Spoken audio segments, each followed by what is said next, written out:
all right, and welcome to the spring break edition of the Mavericast. Today, I have a guest, someone I've known for years, Joey Marks. Go ahead, please introduce yourself. Hello, everybody. My name is Joey Marks. I'm a senior at King's College, where I study international business. I also minor in political economy, and I actually met Andrew through Model UN, my senior year of high school.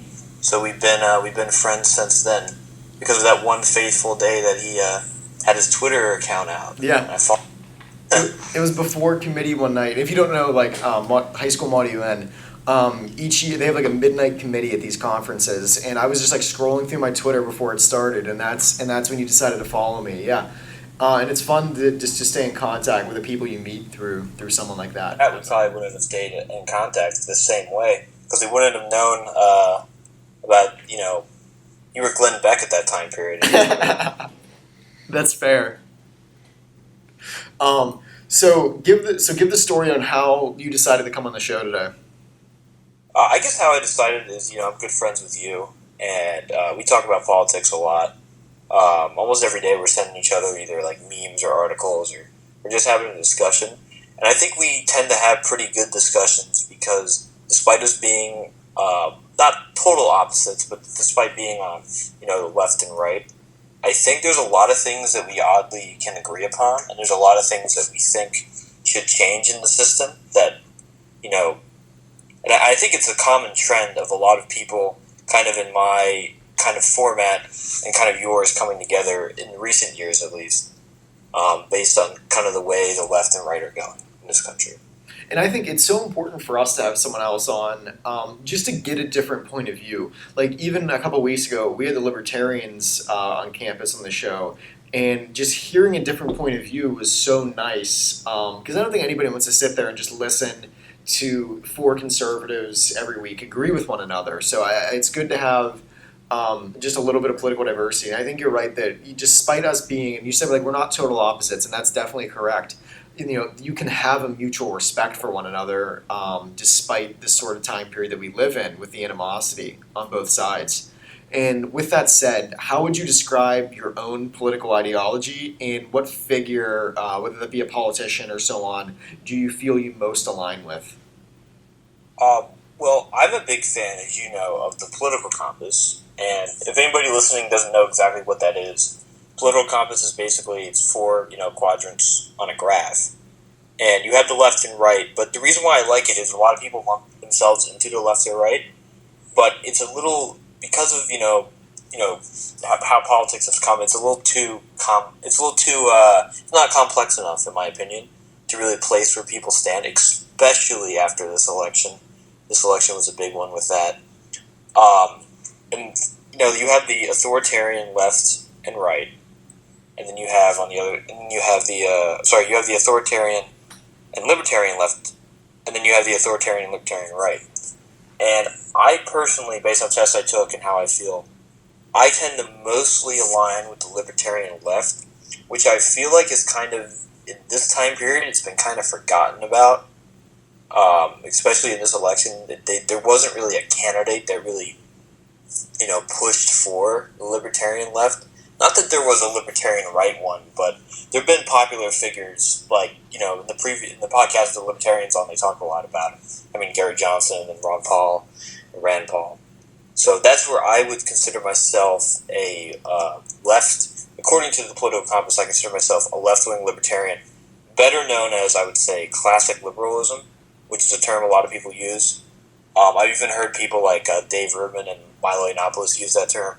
And I think that's a good one that I would put myself into. If I had to label myself, I would say I'm a classic liberal. Okay, great. And is there a specific figure, whether that be within the Democratic Party or a political commentator, that you feel you most agree with? I found myself agreeing with a lot of what Bernie Sanders said. But, I mean, there's obviously some things I disagreed with overall. Mm-hmm. But as far as commentators go, I found myself in agreement a lot with, if you're familiar with the British commentator on YouTube, Sargon Avocad. Oh, yeah. I'm just kind of a classic liberal. Some of the podcasts I listen to, the Drunken Peasants podcast, they tend to be classic liberals.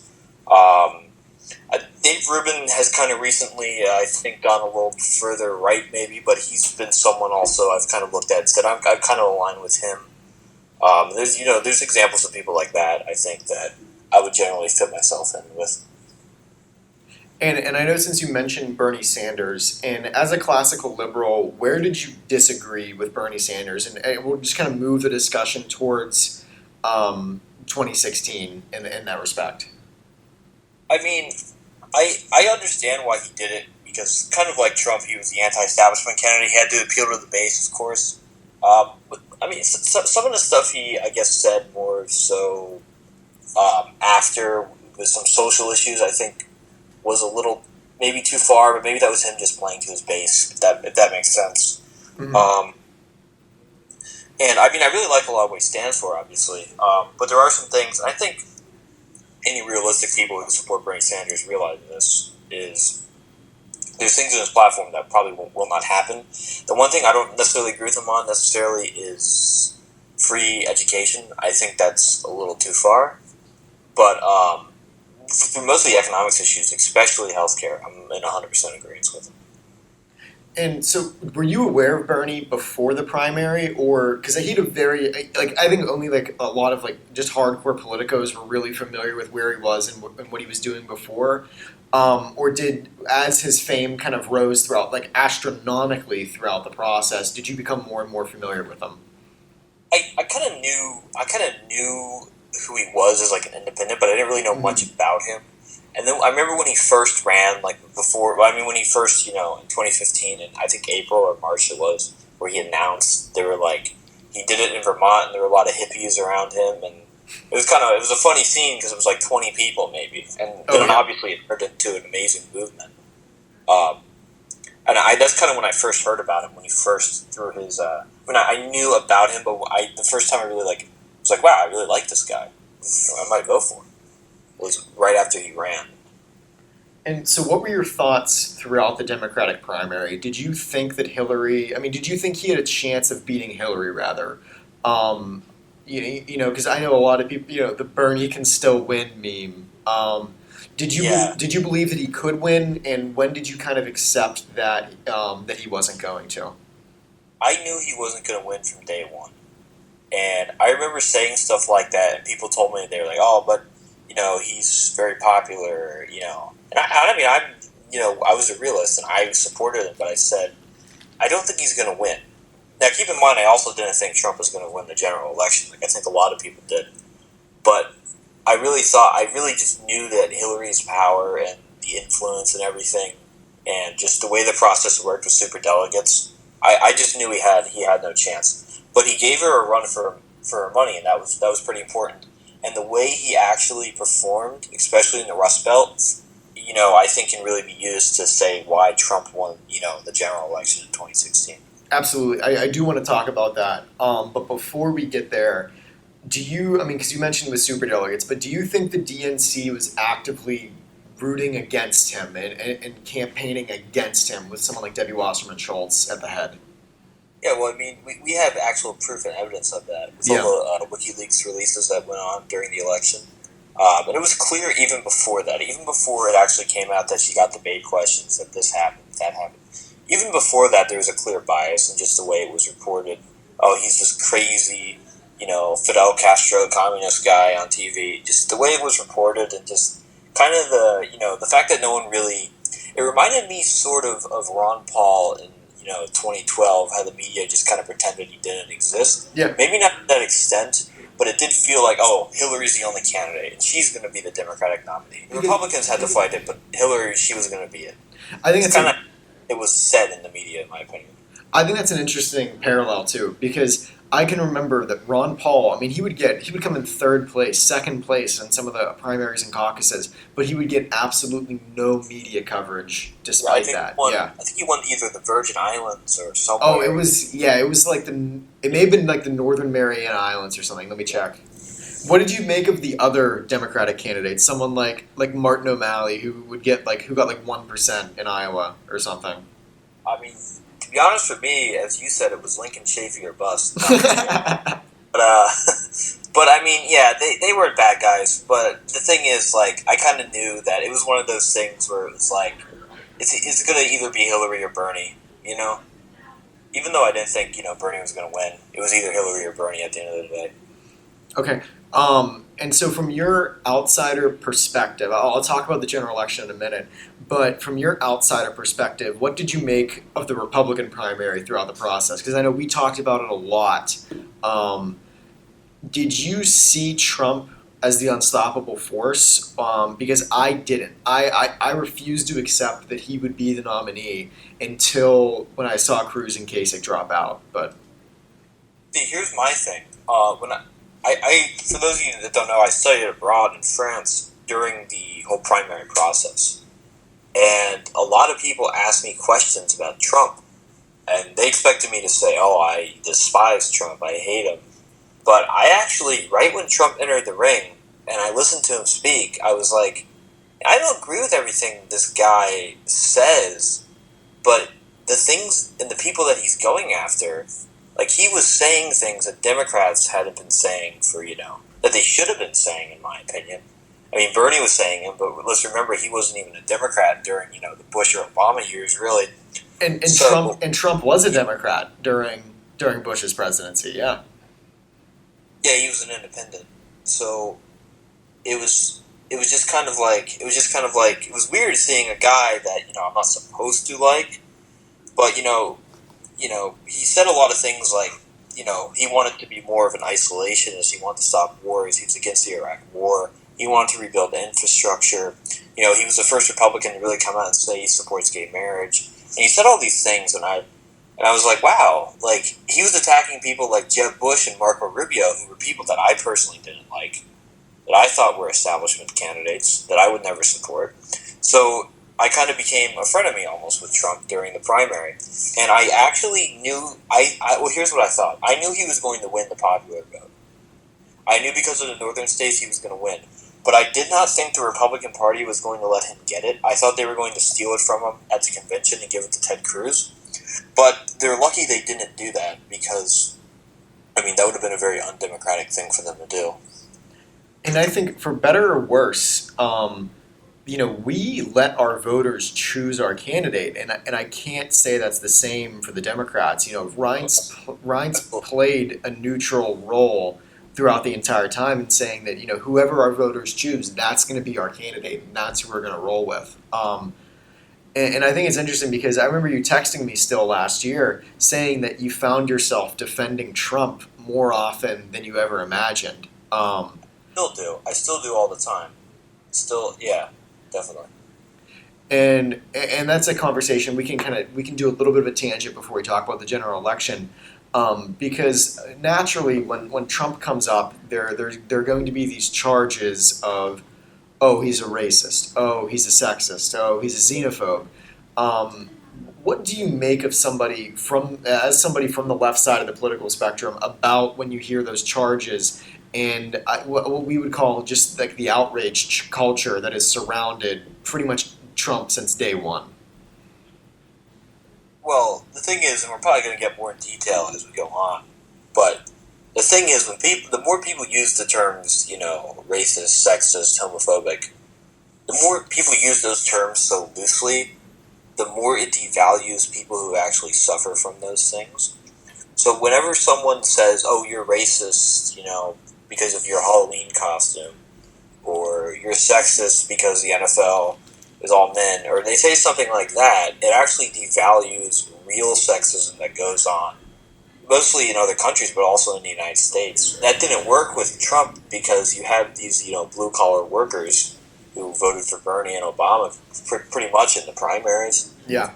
And you basically, are calling these guys who just, they go to work at a factory job, probably making, whatever an hour, and, they're just trying to provide for their family, and they're just, they're in a union, they're just trying to work hard, and, they're being called by, millionaires at the Oscars, they're being called racist. And that really is the big problem that, people do. If you want to attack Trump, you have to point out, like just this week, everyone's talking about how, Kellyanne Conway was kneeling on the couch and she wasn't standing. Stuff like that is just the reason why you're going to lose in 2020. I mean, you can be like, oh, his Muslim ban was ineffective and it goes against our constitutional privileges, or you can say his deregulation of the banks is going to pave way for another economic collapse. There's legitimate criticism of Trump, but people aren't making them, and I don't understand why. So, and to play Monday morning quarterback, and this could be a topic all on its own because, what do you think the Democrats could have done differently in the general election? Because I love what you said about how the people who swung these states, the people who swung Pennsylvania, Michigan, Wisconsin, and even Iowa for that matter, these were people, Iowa was sort of ground zero. These were people who voted Democrat for much of their lives, and the party left them behind. What could the Democratic Party have done to reach someone like this? Well, I think the main problem that the Democrats made is, if we're talking about the area of the Rust Belt states, including especially where you're from, Western Pennsylvania, there's a lot of people that have lost jobs to offshore, offshoring their jobs with NAFTA and then proposed TPP. And it was very strange that you had something that Trump was basically, Bernie Sanders on trade and infrastructure. Yeah. And something that the Republicans are usually very against. And then you had the Democrat really, against TPP. And Obama, he supported TPP. And then, Hillary was forced to go to the left of it. But it wasn't seen as very genuine because of, basically Bernie was the one who kind of pushed her to do that. So it wasn't seen like, oh, this is something she really stands for. So it didn't really come across as authentic. And I think that one issue really cost the DNC the election. Because when it came to immigration, people were going to vote how they were going to vote. When it came to race, when it came to overseas war, when it came to any of that, everyone already had their minds up. But the thing with trade is that Trump took the, very pro-American, manufacturing route that, usually Democrats have. And I think Steve Bannon has now termed this like economic nationalism. But yeah, go ahead.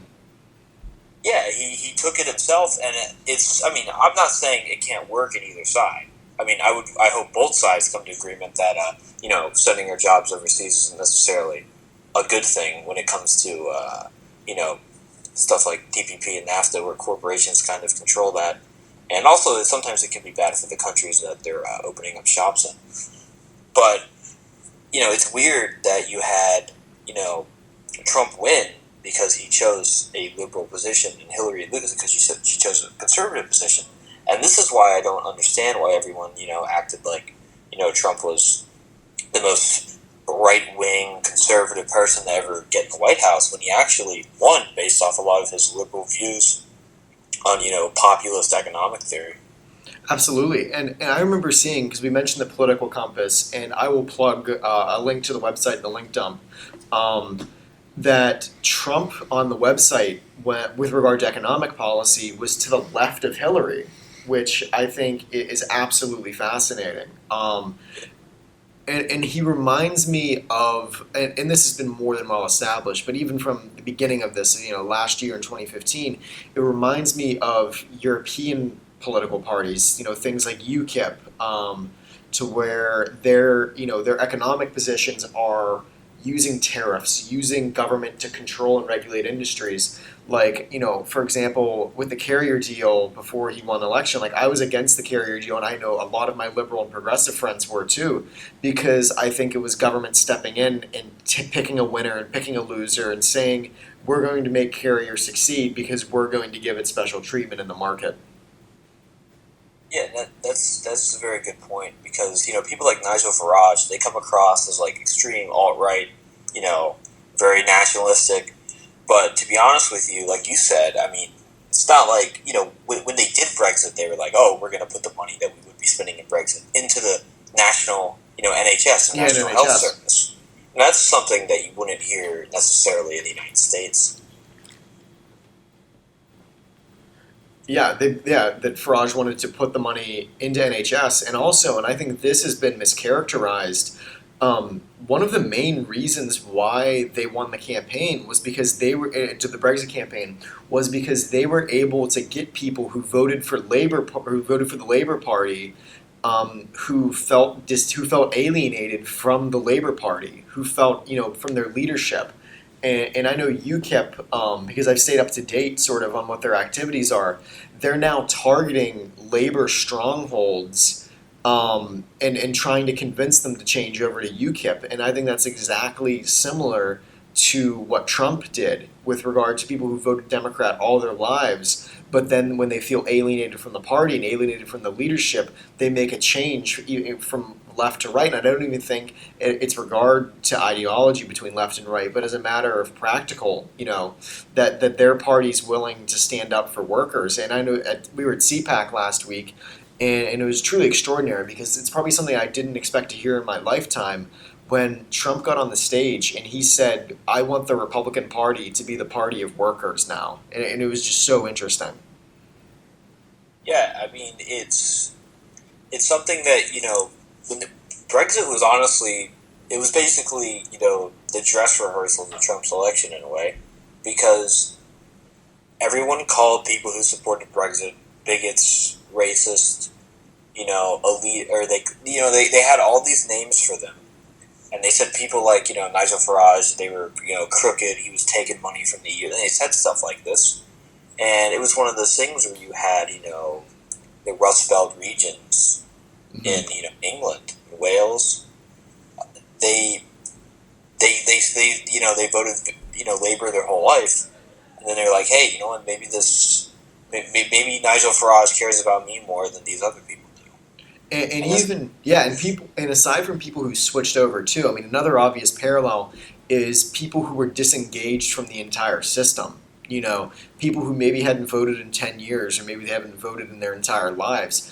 And I think we probably know people like this who Trump was able to re-engage them into the system and get them interested into the system and into politics. And that's why I'm not so convinced that another Republican nominee would have beat Hillary Clinton, because I can't guarantee that those same people, the people who would have voted for a Democrat or the people who were disengaged from the system, would have come out in the same respect for a Republican candidate if it weren't Donald Trump.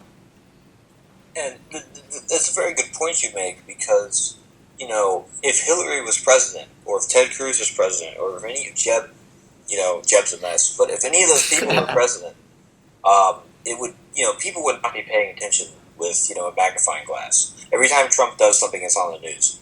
That would not be the case for Hillary or Cruz or any of the establishment candidates, because,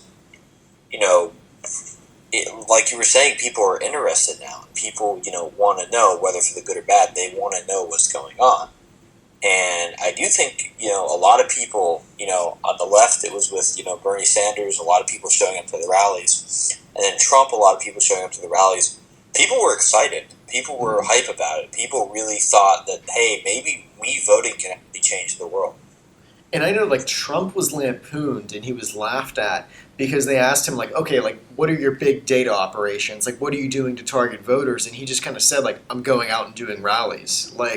Romney rented the arena that the Bruins play in in Boston for election night, and filled the entire area with phones and filled it with computers so that they could reach out to people in specific counties, in specific districts. And Trump basically said, "I'm just going out and I'm speaking to them, and that's how I'm going to win, by going out to the people, as a populist." And that's why I was so surprised a couple of weeks ago, not at the fact that Trump had a rally, in February 2017, but the fact that people were so surprised that he had a rally. If they haven't grasped by now that he's a populist and he wants to be out there, then I don't think they ever will. But do you have anything you want to say on that point? Well, if you remember, I made a Facebook status, when the primaries first started. Remember, we've talked about this, where I said, if you look at Romney and Trump as case studies, you have two extremely successful, Romney's a multimillionaire, Trump's a millionaire, but they're both very successful businessmen.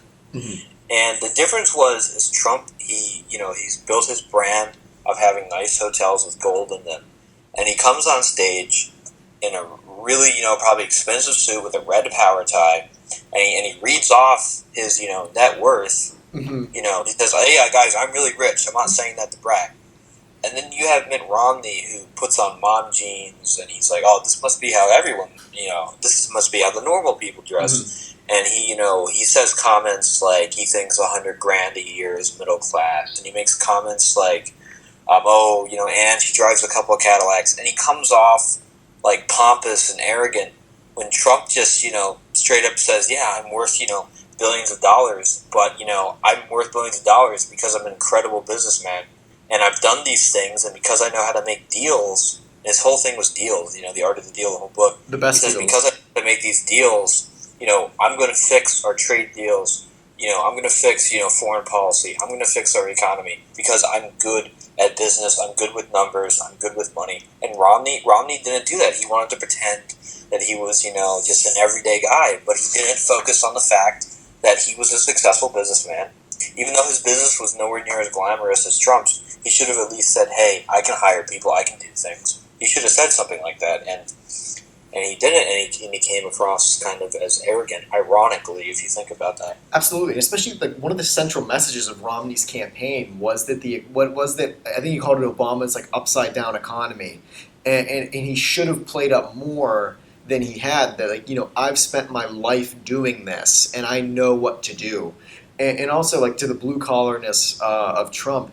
And I love, I mean, the way that he speaks reminds me, because I'm from Pittsburgh, we go to school here. It reminds me of the way that I would expect like steel workers or coal miners or someone like that. I think he relates to them because that's the way that they talk. Like when he says big league, like they know what that means. Like, and that's just a very small example, but he's able to connect with them. And we think about who Trump is and where he's from. Like he's this blue collar guy from Queens who, through hard work and startup, became a billionaire. But we did $1 million. a small loan from his dad. But I know his dad didn't go to college. And I know that was like, and I think Trump said that he felt like, because he went to Penn, I think he's written that he felt like alienated at college, and he kept going back to New York like on the weekends so that he could go out there and work. And I know like growing up like with his dad, like he worked on construction sites and stuff like that. And I know like he's one of the rare examples of a CEO and of he wants to be down there in the construction sites, on the building sites with people. And he was always complimented because whether it be Ivanka, Eric, or Don Jr., like they grew up doing stuff like that. They grew up working at the lowest levels of the company before working their way up to now Eric and Don Jr. now head the company. Yeah, I think whether you agree or disagree with Trump's policies, I think a lot of the characterizations of him being mean are really unfair, because if you ask people who actually know him in real life, they say he's a tough leader. He'll tell you what's wrong, but he's a good guy, and he actually cares about people. And, I think, I've read, The Art of the Deal, and, he's a workaholic, and I think that's a great trait to have, in any field, whether it's real estate or any type of business or, engineering or anything you do. Being a workaholic is good because you have to love what you do. And I think Trump genuinely likes going to rallies. He likes talking to people. He wants to help someone. Now, you could obviously argue whether you think he's right or wrong. I think, a lot of people thought he was a scam artist. But I honestly think that part of him really wants to do a good job, if that makes sense.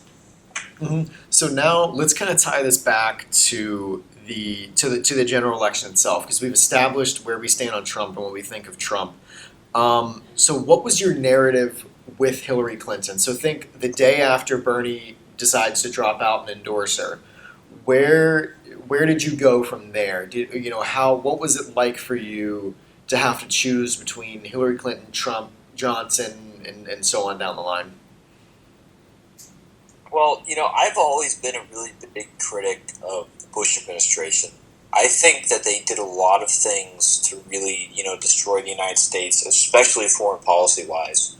And it was just crazy to me that, when I was watching a debate once, And, Trump actually came at Jeb Bush and said, hey, look, your brother lied about weapons of mass destruction. He got us involved in a terrible war. A lot of people died. A lot of money was lost. And now we have, ISIS and terrorists live there because of it. And, I was watching that, and I was just, thrown back, and I was like, wow, this is probably one of the greatest moments of, presidential debate history.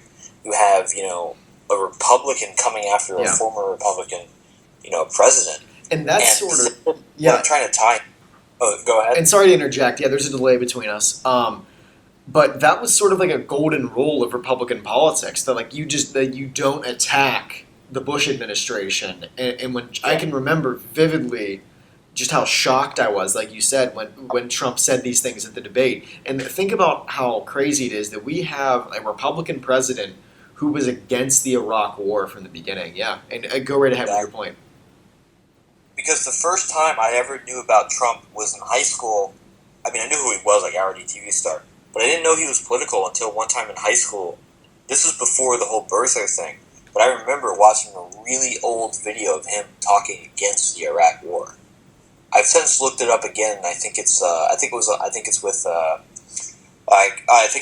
Wolf Blitzer, if I'm not mistaken. But I think that was back when he used to be a registered Democrat, I believe. Yeah, I think I can plug that in the link down below. Go right ahead. And so, the fact that, Hillary Clinton has voted, very conservatively, she was a supporter of the Iraq War. And I kind of told myself that if you supported the Iraq War, that kind of should disqualify you from, becoming, in charge of foreign policy.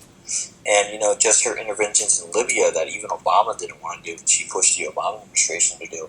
Her foreign policy was, wasn't as hawkish as Cheney and Rumsfeld, but it was definitely, no Ron Paul, no Bernie Sanders. And I had a lot of issues with that, and economically, she didn't have, like we were talking about earlier, Trump was very liberal on some issues like trade deals, and, it was very hard to tell, because you could really tell with Hillary that she wanted to win kind of for herself, and it didn't really matter. It was like something that was bestowed upon her because she was Bill Clinton's wife, and this was just something that she deserved. And you could really tell that when you watch debates and the way she kind of laughed at Trump and everyone, just the whole demeanor of it, and the whole, oh, we cheated Bernie, a guy who, has worked passionately. He was in the civil rights movement. He was one of the first people, in the 80s when, AIDS came out to support the gay community. He's been working for this. He was against the Vietnam War. He was against the Iraq War. He was against, all these things, and he fought for people, and he didn't even have a political party because he thought that was too divisive. And, you had this guy who's literally, in my opinion, one of the best candidates who's ever run in history. And you have him cheated out of an election by an establishment base that takes millions of dollars from Wall Street. And you have them saying, oh, we're going to be, tough on Wall Street. We're going to be this, we're going to be that. And I don't know who believed them, really, when it came down to that. And so did you have people who said, because I know people, and even probably myself on the right, who said, I said, oh, I won't vote for Trump if he's the nominee. But then once that reality kind of set in, I changed my mind. Do you know, because you stayed true to your guns, but do you know people who said, I will not vote for Hillary Clinton, but then once she became the nominee, they kind of changed their position? Yes, and I do, and a lot of that had to do with hatred of Trump. Because I never understood this hatred and just disgust for the man. I've never had it. I've always viewed him kind of, like I was saying before, as a moderate, somewhat liberal in aspects Republican. And don't get me wrong, I'm going to criticize him, and I have, for some of the stuff he's done in office. But the thing is, like, I knew a lot of people that were, saying, oh, well, we can't have Trump in. And I think a lot of Trump supporters did the same thing. Although, it's odd because a lot of people want to blame third parties for what happened, or they want to blame Russia, or they want to blame something. but they're not looking at the root causes, as we were talking about before with trade deals, because you have there's evidence. I don't think you can make this argument that Gary Johnson took away more votes from so and so. I don't think that that's a valid argument. No, neither do I. But he is a conservative political figure. Jill Stein was, the Bernie-like figure. He was so left of Bernie Sanders. And Gary Johnson got millions of more votes than she did. I think it's very unfair when Hillary's camp kept blaming third parties when these are people that wouldn't have voted for either anyway. No, and that's the point that I always make, because I think that far too many people believe it's as simple as, if you just take, Jill Stein's numbers and just give it to Hillary, or you just take half of Johnson's numbers and give it to Trump. It's never, ever, take McMullen and give it to Trump. It's never, ever, ever that simple. Let's just take Gary Johnson for an example. There's no guarantee, because you've had people who voted for Johnson from two different areas. He appealed to both Bernie supporters for his social policy, and he reported to never Trump conservatives in a way because of his economic policy. I can remember that him and Bill Weld said that we're the only pro-free trade candidates running. And furthermore, like you said, with someone like Jill Stein, there's no guarantee that person even shows up to the polls if it's not voting for that candidate that they want. Yeah. They always do. Third parties always do tremendously bad compared to their poll numbers. People go, Gary Johnson at 7%. And it's no, he's not going to win 7%. He'll be lucky if he gets 2 or 3. Yeah. And what, he got 3.4, 3.5, something like that, right? Yeah. So he did. The third parties did pretty well in this election, and the thing is with the thing no one else wants to talk about that we were talking about earlier. And people said this during the Bush election too. Oh, Ralph Nader made Kerry lose the election. What about the fact that there were many more registered Democrats that voted for Bush? I don't know the statistics with Trump, but because of the blue-collar states going to Trump, I'm sure that there were many Democrats. Oh, I think so. I don't know if there's more than Gary Johnson voters. Not that matters anyway. But it's just going along with, what about all the people in your party that didn't even vote for you and they voted for the Republican? And even, right here in Pennsylvania, we had thousands upon thousands of people changed. I don't have the exact number, but it was astronomical of people who changed their registration from Democrat to Republican just because of Trump. And that's, I feel, where the votes kind of came from. So my question to you, was your vote for Johnson, would you call it a protest vote, or was there anything else kind of really behind it? I would say it was mainly just I wanted to participate in the political system. I voted from France. I actually did a mail-in, absentee ballot, where I voted in my first ever presidential election for Bernie. Mm-hmm. And I really wanted to, vote. And I'm not going to lie, I definitely bounced back in the last couple months. I was thinking, you know what, maybe I should vote for Hillary. Maybe she's not as bad as everyone says she is. And then I really thought about it and I was like, no, I'm kidding myself. I'm really kidding myself and buying into, stuff people are saying. And then part of me was like, a Trump presidency would change a lot of things. And ironically, on foreign policy, he's a lot better than Hillary is, which could be very dangerous for the world. But then I remembered some of the stuff he said, and I was like, I can't do it, and that's why I chose just to vote for a third party, and I wasn't going to vote Jill Stein, and I'm glad I didn't because she definitely went off the rails, to say the least. What about Evan McMuffin? I think it's interesting that, Evan McMuffin, I think it's really interesting that he actually was behind, maybe this is a topic for another time, but he was, one of the main Never Trump movement guys. And he actually not almost won a state, but he had more of a chance than Gary Johnson ever did.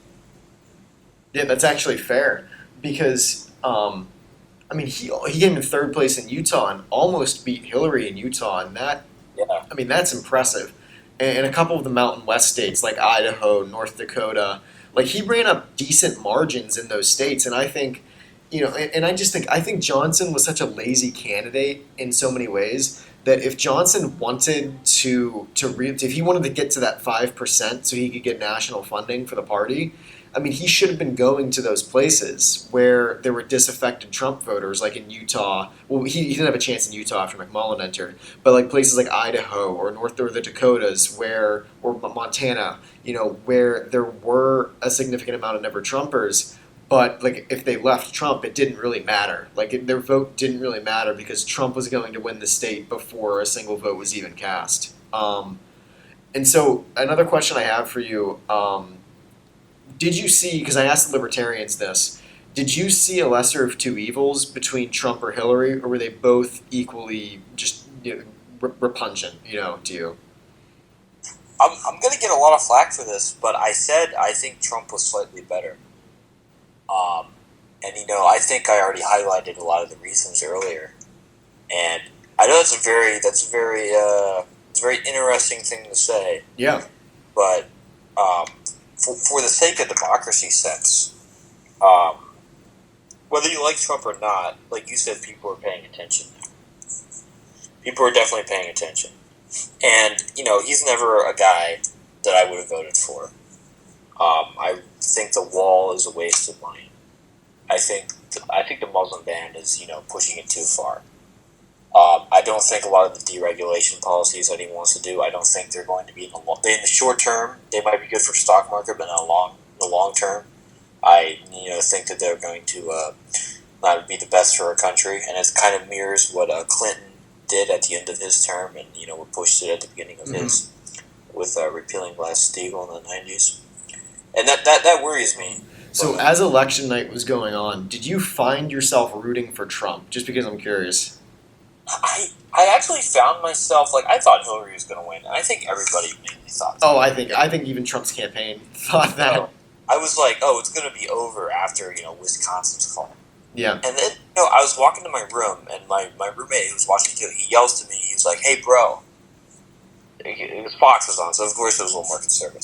Breitbart, slightly conservative, right? Slightly conservative. But, yeah, Fox was on, and they called Wisconsin for Trump. And one sec, I'll put a link to slightly conservative. My friend and I was like, Trump just won the election. If that's true, and if they called that correctly, Trump won the election.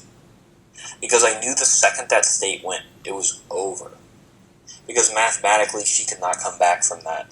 Because I was, the day before, I was doing scenarios, on 270 to win. And I was looking like, okay, if he wins, I thought it was going to be he was going to win New Hampshire. That's what he was. Yes, That's what I thought he would win. But I thought if he did, he would use New Hampshire to win. So did no, he just came out of nowhere and he won all the Rust Belt states. And that was no one saw that coming. I think my map had him winning the swing states aside. Like I didn't even I considered Pennsylvania, but I decided against it because the polling wasn't like conclusive enough for me. So I know in my map that had Trump winning, I gave Hillary Pennsylvania, Michigan, Wisconsin, but I gave Trump Nevada and New Hampshire, and that was enough to push him over in that scenario. So past the election, what has Trump done that you find you agree with? What has he done that you feel that you haven't agreed with so far? Okay, first off, I agree with the executive order against TPP. I don't really think I need to get more into that, but I think that was good. I think yeah. I think his ban that he put on lobbying was good, and I think honestly anybody of any political perspective should support that. The other thing is he talked about this in the State of the Union. He talked a lot about infrastructure, and that was something I really liked. Now, getting to things like, he hasn't, I mean, even though he's only been in for over a month, so I'm sure there's going to be other things to either praise or not praise him over. But I disagree with the ban, and I think you do too. I don't know necessarily if you do. Yes, I do. I disagree with that for probably similar reasons you do, and I also think some of the excessive deregulation is going to be a little dangerous. And I think I do actually agree with him on school choice, though. I agree with him on that issue.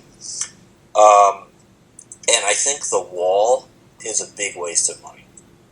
And I think it's kind of, hypocritical.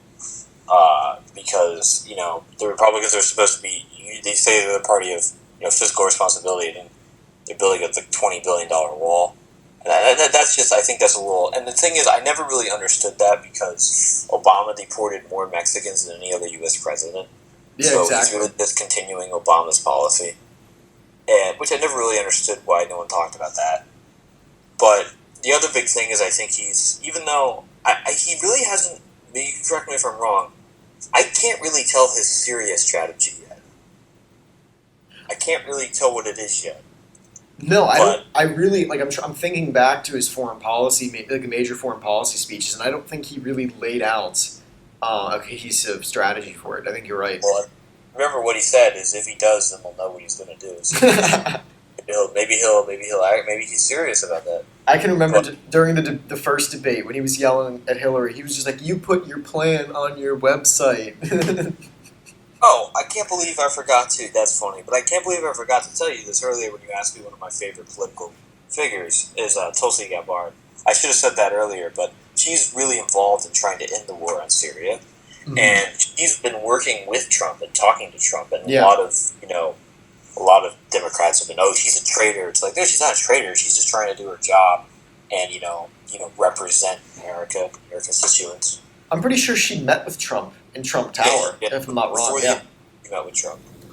And unfortunately, we're running out of time for today, but I really want to get you back on because there's so much I want to address, and that includes the political scene on college campuses, as well as talking about where the Democrats can move to 2018. So before we wrap up, I just have a couple of quick questions that are more fun questions that I like to ask people when they come on. So let's do this. Who are your 3 favorite presidents off the top of your head? Okay. This is not one that I think a lot of people say. I really like Eisenhower. I think he's one of the most underrated U.S. presidents. And I think I actually see a lot of him in... I would say I see a lot of Bernie/Trump kind of in him, actually. He was a guy who really, in my opinion, he tried to do what he thought was right. And he tried to, even though the country at the time wasn't for it, he did the right thing, by sending, the National Guard in to try to help segregate the schools because of the Supreme Court decision. And obviously the infrastructure building with the highway, he really modernized the United States because... Yeah. Not only that, he was a brilliant general and he helped defeat Hitler and the Nazis. FDR is another one that I often think of, even though obviously a standard in his record is the internment camps. As far as economically, he really helped them, move America into a more, 20th century economy. And he did a lot with the war. Obviously, and that's something else that I touched on with Eisenhower. But best president of all time, I know historians would agree with me, Abraham Lincoln. Obviously, you can't really argue with that because he had, one of the toughest jobs. He really had to take a divided nation and put it back together. Maybe an extra on the side. I'm a pretty big Jefferson fan as well. Yeah, same with me. So I can predict one of the people at least are going to be on your least favorite presidents list, but I'm going to say your 3 least favorite presidents. Go right ahead. I would say Andrew Jackson, I thought, overstepped a lot of his bounds. And what he did with, the Native Americans was obviously absolutely terrible. James Buchanan, he's on everyone's list as one of the worst because he didn't really do anything to stop the Civil War. And that makes me sad because he's the only president from Pennsylvania, and that's his legacy, is being the worst president in history. Yeah, that's, that's, I mean, at least we have, some good sports teams. And, always Philadelphia is a funny show because that president, he was not very good. And I would probably, the next one, it's hard. And you're probably not going to like me for this, but I really don't like George W. Bush. That was my prediction. That's what I thought you were going to say, yeah. And I think I'm going to have to put him on that list. I think I'm going to have to put him on that list.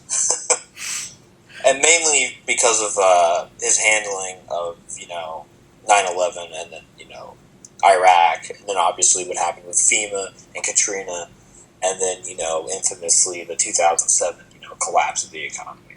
So I think he definitely has a lot of things on his resume that really you probably wouldn't want to walk into a job with. Okay, and who is the most important political philosopher or thinker, just somebody who you feel has impacted you the most? That's definitely a hard one. Um, I I I really think Vermin Supreme has really helped shape my worldview. No, but I think Noam Chomsky is definitely someone who has written a lot. That's such a hard question because I'm trying to think of someone who's not really well. I mean, he's still alive, but I'm trying to think of someone who's Quick question: have you seen the Buckley versus Chomsky debates? I have not seen that now. Oh, definitely check it out. Where are your favorite places to get your news? Fake news. I would say The Onion is a pretty good place. I'm also a big InfoWars Breitbart. I actually do watch InfoWars. I do read Breitbart. I also sometimes look at the Young Turks. I like looking at sometimes extremely biased sources, just so I can see what people on the extreme left or extreme right are saying. And I will go on Infowars and I'll watch Roger Stone and Alex Jones. I'll watch Cenk Uygur and Anna Kasparian. I watch them all with a grain of salt, obviously, but I also it's a weird year, and maybe we'll talk about this more next time. That mainstream media is sometimes less trustworthy than crazy media is sometimes, which is a very weird thing to think about. Yeah, I think alternative outlets, like the Mavericast, have become more and more mainstream now, and people are tuning into YouTube and podcasts to get their news alternatively. Yeah. Absolutely. Yeah. Yeah, because I watch a lot of I watch a lot of YouTube. I watch a lot of podcasts. Like I said earlier, Sargon of Akkad, Drunken Peasants. I'm also a big secular talk fan. There's a lot of great podcasters, and on the right too. There's a lot of great podcasts. Well, Milo Yiannopoulos is not a podcaster, but Stephen Crowder. There's people that you can listen to. So it's good. I always trust alternative media sources more. Although I do take them with a grain of salt, I will admit. Okay, so as we start to wrap up, this is a question I ask everybody every week. What did you learn on the Mavericast today? I think I learned. I think I learned why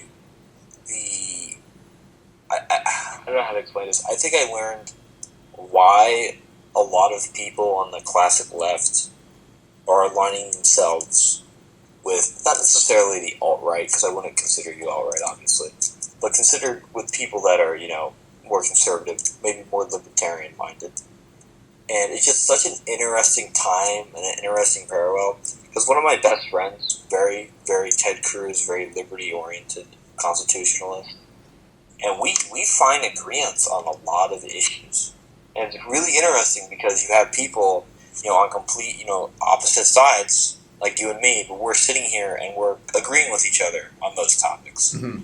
And I think that goes to show that there's a movement going on, whether it's in the United Kingdom with Brexit, whether it's in the United States with Trump, or in France with Marine Le Pen, or wherever around the world, that there's a hatred of the establishment, and people, because of the internet, because of being more connected and having more knowledge, people are really starting to understand that, hey, maybe we don't have to live like we've been living. Maybe there's a better way. And I think that we're on the right side of history when it comes to that. Yeah, I think it's very interesting. So please like, share, subscribe, follow us on all forms of social media. It really goes a long way to helping this project become more and more successful. And I think we're getting better every single week at the Mavericast. If you're willing, please help us out on Patreon. I can put a link to that below. And Joey, I want to say thank you again for coming on today. Oh yeah, thank you for having me. I appreciate it. It's a good talk, and I think it's definitely the talk we need to have. Yeah, I hope you can come on again as soon as possible. Yeah. Yeah, I would enjoy it. All Thank right. you. And thank you guys for tuning in, and we'll see you next week right here at the Mavericast.